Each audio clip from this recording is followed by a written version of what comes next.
Derek, the comedian. There you go. Thanks, Eddie. Hey, Cherrywood, make some noise if you're having a good time, guys. Yeah. How that last story? I like that. It was like the aliens only took the good, pleasant people that you were interested in, yeah, talking to. Yup, just left us all down here, a bunch of assholes. Look, wait. It reminds me of a Far Side comic by Gary Larson, you know? Is he got God and he's got like a pan with the earth in it, you know, he's cooking up the earth and you got all these different shakers behind him. It's like white people, black people, brown people. And he says, just to make it interesting, he's got this red canister and it just says jerks on it. So that's what that story reminded me of. Sorry for interrupting the lawn bowling league to be telling jokes. Have you guys ever gone lawn bowling? Yeah, I have. I went one time.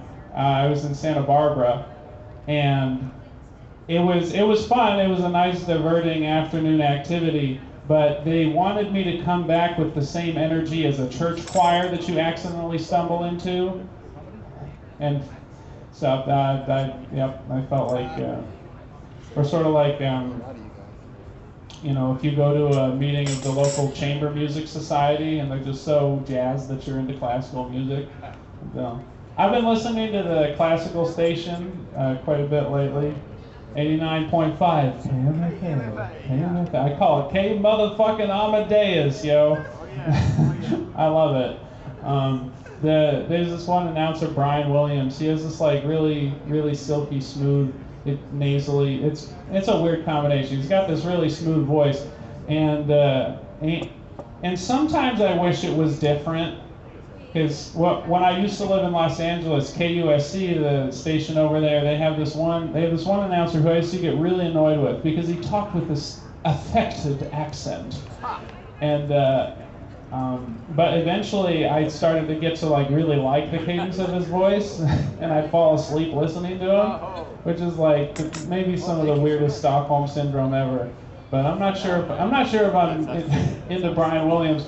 But like, of course you can't have certain people announcing the classical music. Like, you can't just have this guy from Southie being like, here's some fucking Mozart, listen to it. But like maybe something a little in between. Yeah. It sounds like he's trying to tread all of the boundaries of political correctness with his voice. Yeah. At least Jim Spada used to make thinly veiled references to sex and then say, "Now that I have your attention." Yeah, that was a fun classical station. Well, classical music is dying. It's hard to say, you know. Yeah, not just because the music is so beautiful, but I regret having devoted so many of the years of my life to it. When I make this little money, when I could have been busy trying to figure out what I'm good for in the world instead of just, instead I'm just nursing my feelings on Chopin in my room. Oh yeah. Yeah, he's a good one for heartbreak, that guy. Yeah, he went. Yeah. What, better than Beethoven? Better than Bach? It's a joke. Okay, sorry. Bark better than bite? Yes. Oh, because he wrote a barcarolle? Oh, very good. Thank you very much. Chopin. Okay. Anyways, yeah, that guy Chopin, he went through a lot. I mean, he was sick like his entire life. And then he wound up getting his heart broken by a cross-dressing French author, Georges Sand.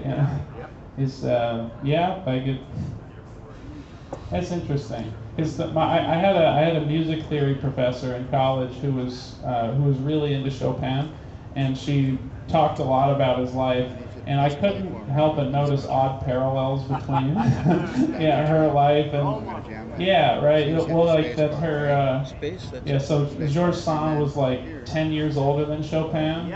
And she was also 10 years older than her husband. who was a French pianist. Yeah, gave me the best piano lessons I ever got in my life. That Frenchman. That was Jesus. Was it Pierre? Oops. Not doing honor to his memory. The long storied tradition of teaching classical piano. Now I just play piano behind the comedians at Madrone Coffee Company every Sunday at 3 p.m. Yeah, it's very fun. Yeah, you should come to Madrone. Yeah, Sunday at 3 p.m. Some of the comedians aren't really happy about it because they're. No, it's because they're not real fucking comics, you know. They you can't deal with a piano. You can't deal with a heckler. Fuck you. Exactly. Yeah. right.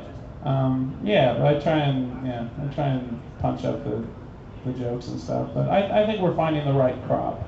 The people that it's not for will just stop coming back. And people who like it will keep coming. Sort of like this place. I appreciate sort of like taking a little break from the faster pace of life to come hang out here. Yeah. It's except it also gives me anxiety because whenever I put my name on this list, I have no fucking idea when I'm gonna hit the stage. Which is, God bless Eddie though. It's and that's why I had to wheedle and finagle and ask him to go on before the intermission. I'm like, I don't know about you, but I'm a comic. I got places to go. You know? It's like, what are we fucking doing here? That's so funny. Yeah, appreciate it. Hell yeah. Let's hear it for Tom. Tom Moon, everybody. Tom Spirit Moon. Going to UK. Yeah, he's going to England. He said not forever, but doesn't have any plans to return. So I don't think any of us are going to see him again. But of course, but he's just. Oh, he has a wife here. All right, well that makes sense. He'll be back, unless he has other plans, unless he's been WhatsApping with a lady in Ibiza or something. Yeah, you're gonna escape to the Med. Yeah, the old Mediterranean. You've been to Ibiza. You've been to Ibiza, mate. I bet you've been to Ibiza back in the old days, back in the 70s. Yeah, no, why not? Yeah, hell yeah. You probably know the north of Sardinia too. Oh, okay, that was a big hippie enclave. Wow. Yeah, I learned about that from this Finnish guy who was living in Spain named Massi. Short for something with Max. Anyways, named Massi, and he just struck up a conversation with me right after I left the plane. Let's see, what's funny about this? I mean, like. He's wild. And he kept on sending me like funny memes and stuff. Yeah. And I remember there was this one recording of an Indian guy. It was like this guru who'd sent a message to one of his disciples, instructing him on his life. But it was just this guy talking like. And yes, of course, you have to stop fucking so much. Sexual continence is very important for what we are trying to achieve, the inner light.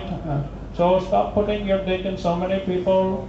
It wasn't exactly that. It was much more beautiful what he was saying, but I was cracking up the whole time. Yeah, I don't even know how we got a hold of that audio. Old Massi from Finland. Yeah. He tried to get me to go help his daughter build a farm in Catalonia. Whoa. So, yeah, it's sort of like a work, stay, share things. I'd have done it, but I sort of ran out of time on my passport. That's what happened. And but then I realized like I could have renewed my passport while I was in Paris and then just stayed. But if I hadn't, I wouldn't have come back to America and started doing stand-up comedy. We're So. glad you did. I really appreciate that. Yeah, I figure maybe not everything works out in the end, but if you look at it the right way, you can at least convince yourself for a while that things are going okay. So I'd like you guys to give it up for the Cherrywood Coffeehouse. Yeah, thank you so much. You keep it going for Eddie Navarro, all your other musicians, comedians, everybody. Also tip your bar staff one more time for yourselves. Thank you. I'm Derek. Thank you, there. Thanks, bud. That was really fun. Yeah.